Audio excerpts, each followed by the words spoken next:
My name is Calla Weston. I am 31 years old, and I am a federal prosecutor with the Department of Justice. But to my family, that title has never meant anything. To them, I was always the difficult one, the one who asked too many questions, pushed too hard, stayed too quiet when I should have smiled, the one who left. I wasn't supposed to be at my grandmother's funeral. They made that clear. My aunt called me the night before, not to tell me the service details, not to say she was sorry, not to ask how I was holding up. She called to tell me not to come. Her exact words were, "You'll only make it worse. You always do." And then she hung up. I stood in my apartment in D.C. for a long time after that call, just holding my phone. The city hummed outside my window. Traffic, sirens, the ordinary noise of a place that doesn't stop for anyone. I set the phone face down on the counter and I looked at my hands. These hands that had built cases against federal fraud rings. These hands that had delivered closing arguments in courtrooms that made grown men go pale. And my aunt's voice was still in my ear like she'd reached through the line and pressed a thumb against something soft. I went anyway. I put on my navy wool coat, the one I wear when I need to feel like armor, and I drove 4 hours to Millhaven, Pennsylvania, the town where I grew up. The town I hadn't been back to in almost 2 years. I want to tell you something true about my family before I go any further, because none of what comes later makes sense without it. My grandmother raised me from the time I was 9 years old. My parents were gone by then, my father first, then my mother, a story I don't have the words for right now. My grandmother, Nana Bea, she took me in without question, without drama, without making me feel like a burden even once. She was a small woman with thick silver hair and a laugh that came from somewhere deep, and she smelled like cedar and hand lotion and something I've never been able to name. She was the only person in my family who ever sat across from me at a kitchen table and said, "Tell me what you're thinking," and meant it. The rest of them, my aunt, my uncle, my 2 cousins, they tolerated me.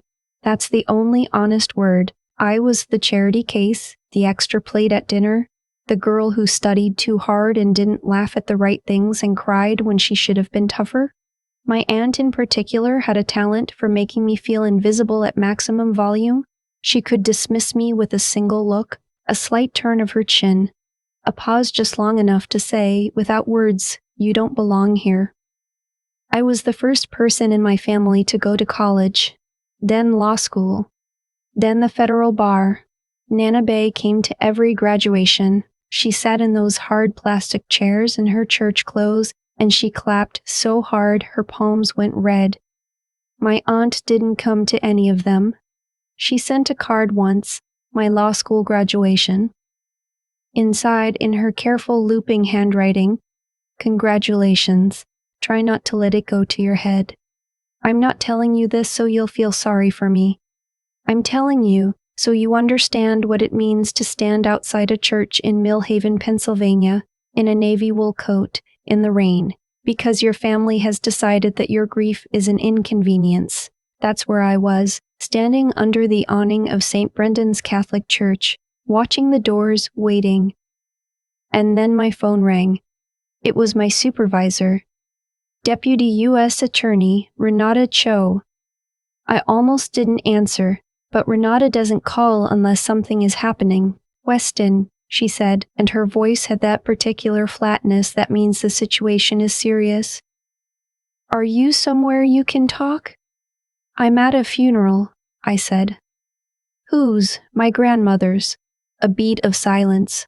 "I'm sorry," she said, and she meant it. Renata is not someone who says things she doesn't mean. "I'll make this fast. The Aldrich case, the grand jury came back." I closed my eyes.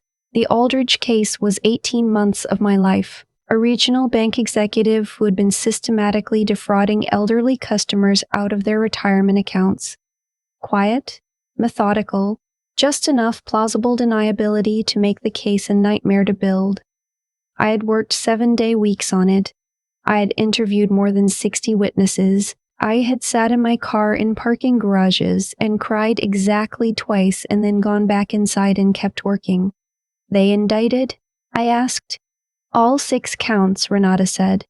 Federal charges. Calla, you did this. I stood there in the rain outside my grandmother's funeral, and I pressed my hand flat against the cold stone of the church wall, and I breathed. Thank you, I said. I'll call you this afternoon. I put the phone in my pocket. The doors of the church were still closed.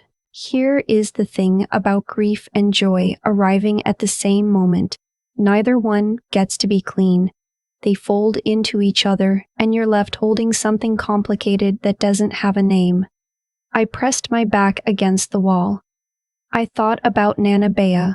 I thought about the Aldridge case. I thought about all the elderly people who had lost their savings, their security, their plans for the end of their lives. I thought about what it means to fight for someone who has no idea you're fighting for them. And then, the church doors opened, and my aunt walked out. She stopped when she saw me. Her face went through something I've never seen on her before. A flicker, just a fraction of a second, before she arranged herself back into something cool and collected. I told you not to come, she said. I know. You never listen. She said it like a diagnosis, like a character flaw she documented across decades. She was my grandmother, I said, quietly, without apology. She was our family's grandmother, my aunt said. This is a family service. You made your choice years ago. You left. My uncle appeared behind her. He looked at me and then looked away. My cousin, the older one, crossed her arms. I didn't answer. I had learned, a long time ago, that some silences are more powerful than anything you can say. And that's when I heard the footsteps. Precise. Measured. The kind you recognize before you see the source. I turned. 6 of them. Colleagues from the Department of Justice in full professional dress, with their credentials visible. And walking at the front, her silver hair cut sharp, posture like she had never learned what casual meant. Deputy U.S., Attorney General Miriam Vance. Miriam Vance had been a federal prosecutor for 30 years. She had argued cases before the Supreme Court. She had been on the cover of the American Bar Association Journal 3 times. She was not someone you forgot once you'd met her, and she was not someone you saw showing up at a small-town church in western Pennsylvania without a reason. She walked straight to me. Calla, she said. And then she did something I was not prepared for. She took both my hands in hers the way my grandmother used to, and she said, I'm so sorry about Beatrice. She sounds like she was an extraordinary woman. I couldn't speak for a moment. She asked me once, Miriam continued, and her voice was steady, unhurried, like she had all the time in the world and the rest of the world could wait. In a letter she wrote to my office 2 years ago to look out for you. She said she was proud of everything you'd built. She said the right people don't always say so at the right time. She paused. She was talking about your family. I think she knew. My aunt made a sound behind me, something between a scoff and an intake of breath. Miriam Vance turned, then. Just slightly. She looked at my aunt the way only someone who has spent 30 years looking at defendants looks at a person, and she said plainly, without heat, Your niece has spent the last 5 years protecting people who couldn't protect themselves. The Aldridge indictment this morning, 6 federal counts. That's her work. That's what she does. Then she turned back to me. We're here, she said simply.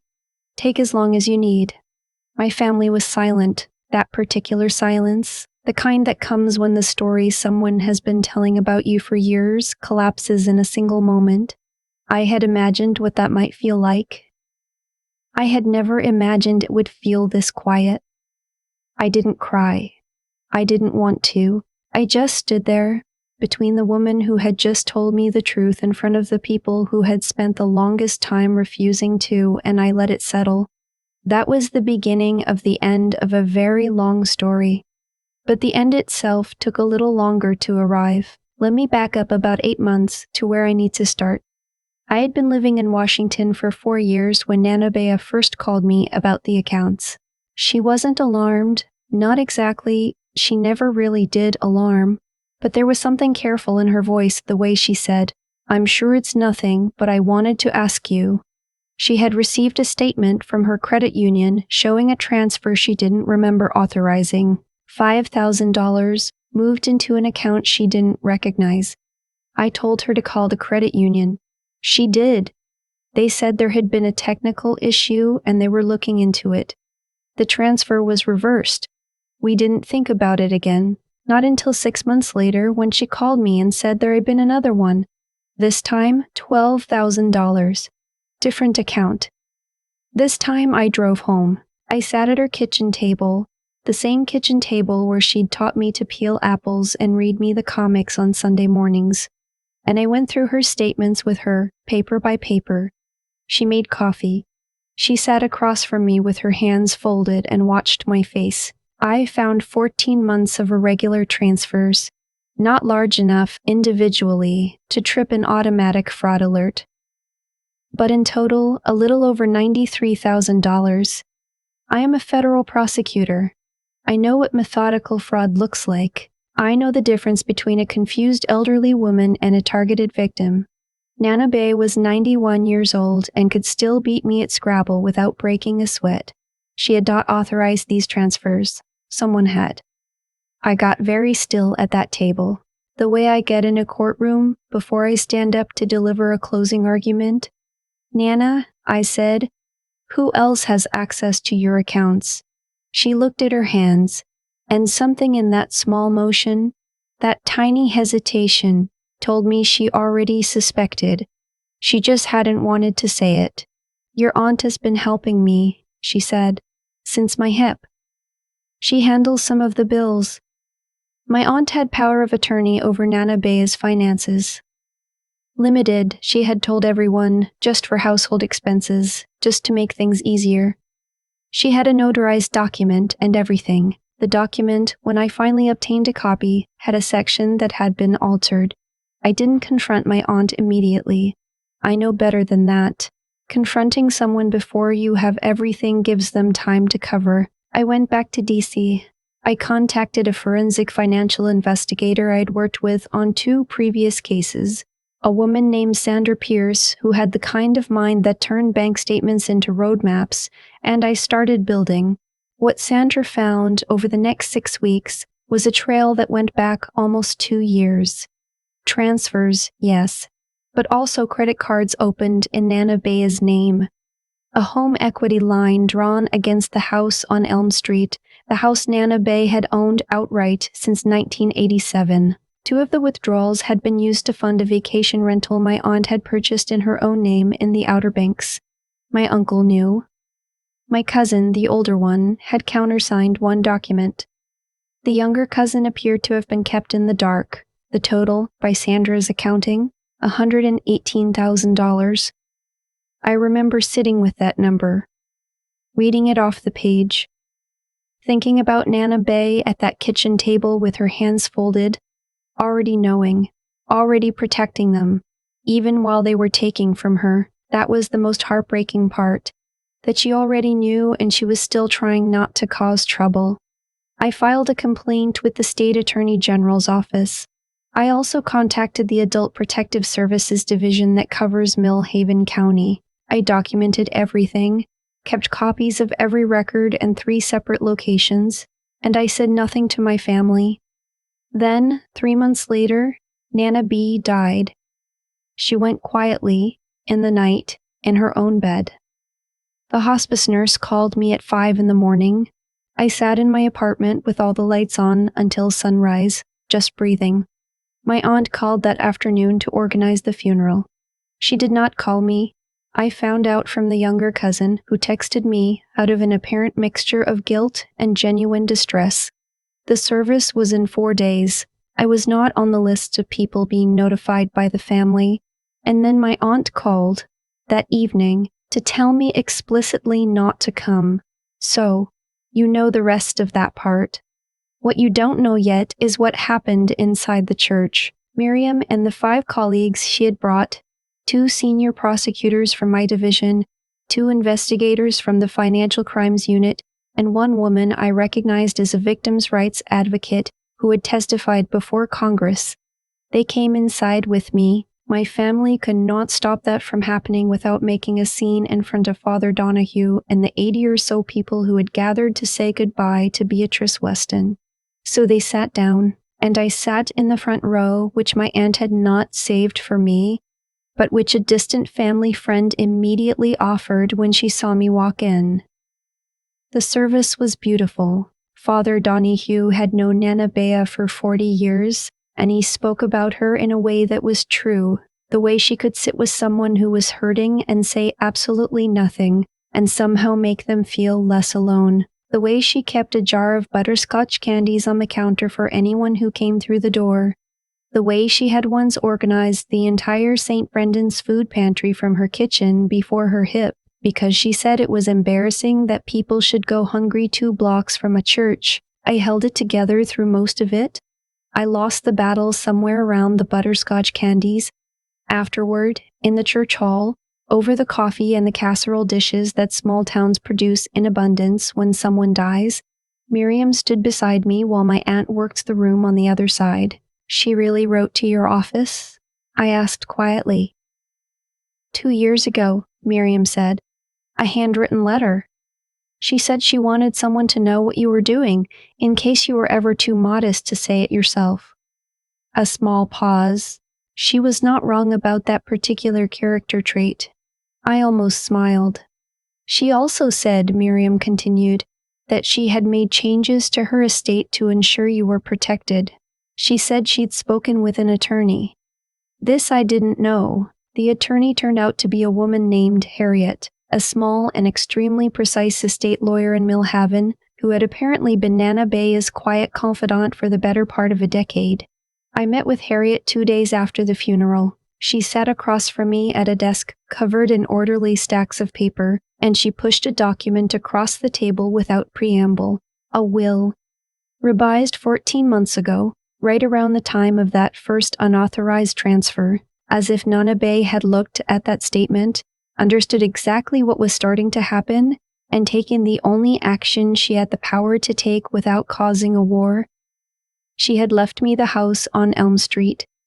Her savings account, which my aunt had not been able to fully deplete, her pearl earrings and a letter in a sealed envelope with my name on the front. She had left my aunt a single item, the butterscotch candy jar. I read it twice, sitting across from Harriet, and then I set it down and just looked at the wall for a moment. She knew, I said. Not a question. She knew, Harriet agreed. She was very clear-headed about it. She said she didn't want to fight. She just wanted you to be all right. I opened the letter in my car, in the parking lot of Harriet's office, with the heat running and the windows fogging up around me. It was 3 paragraphs in Nana Bea's handwriting, which had gotten shakier in the last year, but was still distinctly hers.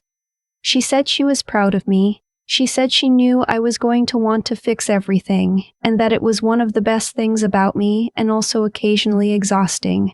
She said the house was mine to do whatever I wanted with, live in it, sell it, turn it into something, because I had earned a home and she wanted me to have one. She said she loved me in the way you love someone who surprises you, which she thought was the best kind of love because it never gets stale.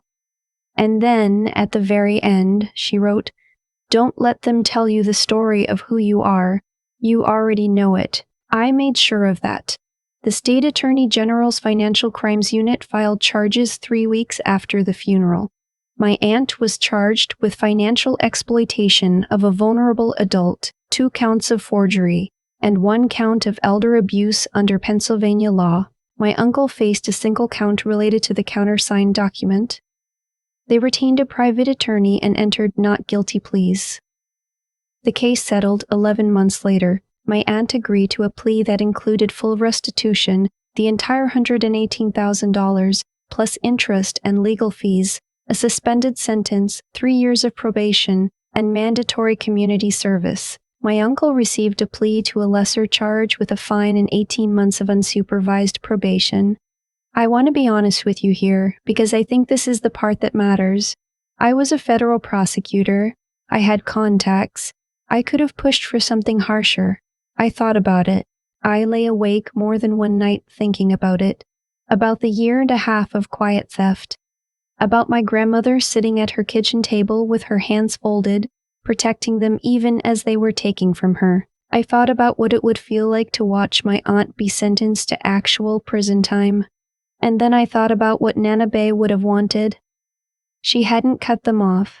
She hadn't raged at them. She had quietly, methodically made sure I was all right, and then she had let Harriet handle the rest.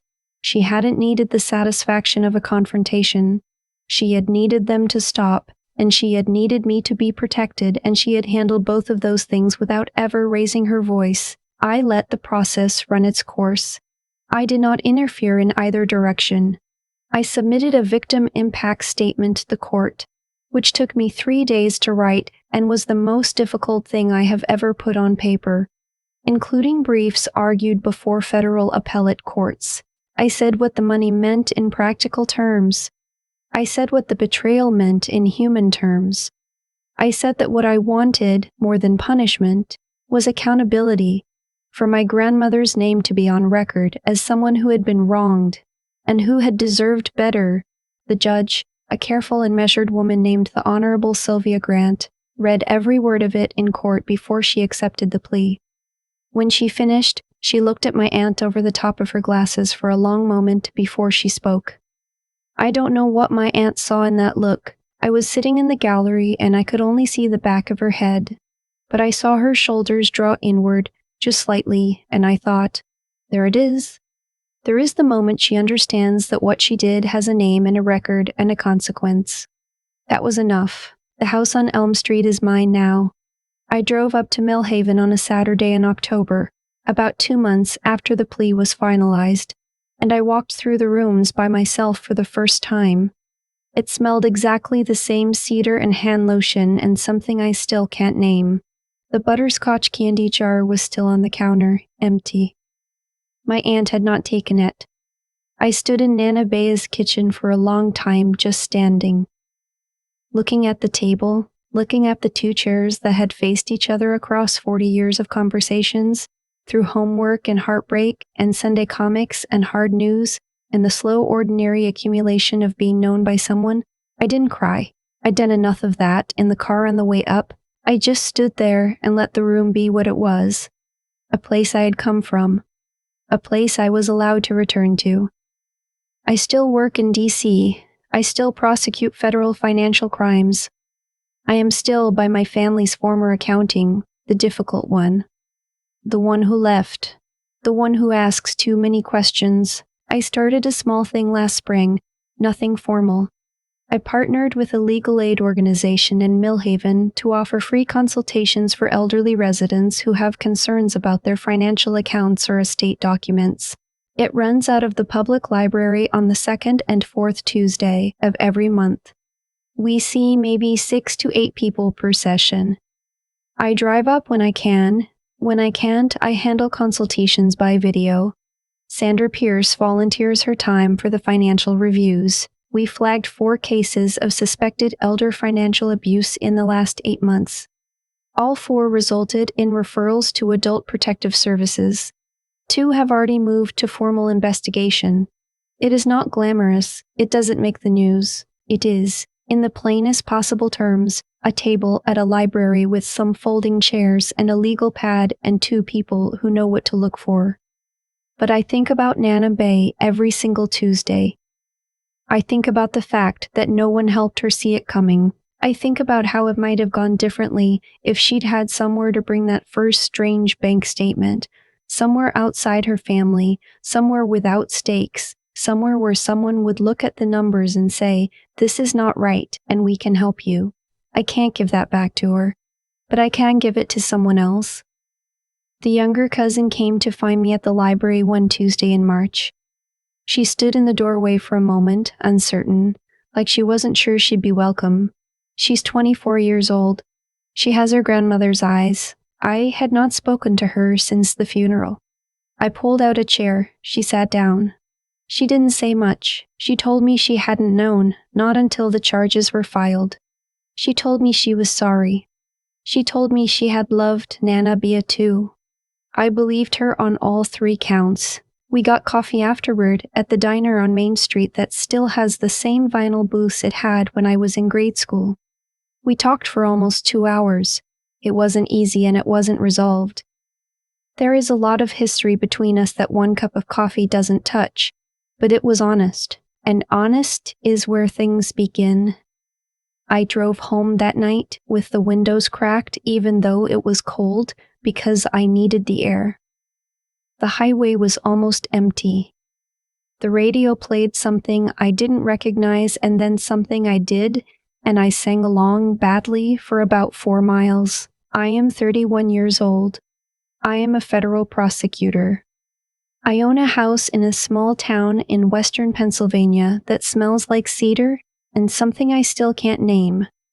I have a grandmother who figured out quietly and without fanfare how to protect me from beyond her own lifetime. I am the one they said was difficult, the one who left, the one who didn't fit. I am also the one who is still standing. And I am the one who made sure the people who hurt her were held accountable and who opened a table on Tuesday afternoons for the people nobody thought to protect. She told me not to let them tell me the story of who I am. I don't, not anymore, not ever again. I've thought a lot about cause and effect since all of this happened. Not in a dramatic way, just quietly. The way you turn something over in your hands when you're trying to understand its shape. My aunt made choices over the course of 2 years. Small ones. At first, a transfer here, a signature there, just enough to stay under the line of what trips an alarm. And then larger ones, because the small ones had gone unnoticed and unchallenged, and she had started to believe that the absence of consequence was the same thing as permission. That's how it usually works in my experience. Not a single moment of deciding to become someone who takes from a vulnerable old woman. Just a long, slow series of small decisions, each one making the next one feel a little more ordinary. And I made choices too. I chose for a long time to believe that leaving was enough, that if I built a life far enough away, the damage my family could do would be limited to what they could reach. I was wrong about that. Distance doesn't protect the people you love from the people you share with them. I should have paid closer attention sooner. I carry that. Nana Bea made choices too, and hers are the ones I think about most. She chose not to confront. She chose not to cause a scene. She chose, quietly, without telling anyone, to sit down with Harriet and rewrite her will and write a letter to a federal official she had never met. Because she understood that the most powerful thing she could do was prepare rather than react. She was 91 years old and she outmaneuvered all of us.